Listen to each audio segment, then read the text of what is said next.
মনে আছে সেই দিনের কথা? লিওনেল মেসি তখন খেলেন বার্সেলোনায়। পুরো দল নিয়ে একবার হাজির হলেন ইসরায়েলে। কেবল প্রফেশনাল ভিজিট নয়, রীতিমতো চলে গেছেন ইহুদিদের সিনাগনে।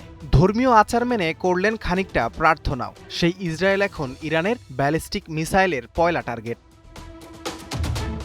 মজার বিষয়, আরও একবার মিডল ইস্টে আসছেন লিওনেল মেসি। না, এবার ইসরায়েলে নয়, যাচ্ছেন কাতারে। মাসখানেক সময় এখনও হাতে আছে, কিন্তু সেখানে যাওয়ার আগ থেকেই কাতারেও একের পর এক আছড়ে পড়ছে ইরানের ক্ষেপণাস্ত্র। তবে কোনো প্রতিবেশীর ওপর হামলার উদ্দেশ্যে নয়, ইরান সেখানে মিসাইল ছুটছে মূলত আত্মরক্ষার খাতিরে সেখানকার ইউএস মিলিটারি বেস নিষ্ক্রিয় করতে।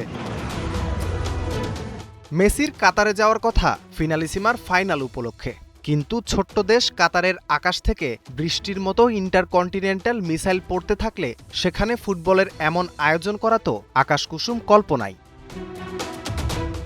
মধ্যপ্রাচ্যে যুক্তরাষ্ট্রের স্থায়ী ঘাঁটি রয়েছে বাহরাইন, মিশর, ইরাক, জর্ডান, কুয়েত, সৌদি আরব, সংযুক্ত আরব আমিরাত ও কাতারে। বিশেষ করে কাতারকে ঘিরেই মেসির এই বিষয়ে সকল উদ্বেগ, যা সময়ের সঙ্গে আরও বাড়বে বলে ধারণা করা হচ্ছে।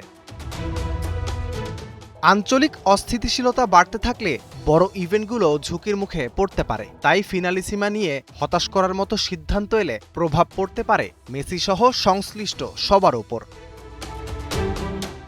রাফিউল ইসলাম রাতুল, ৭১।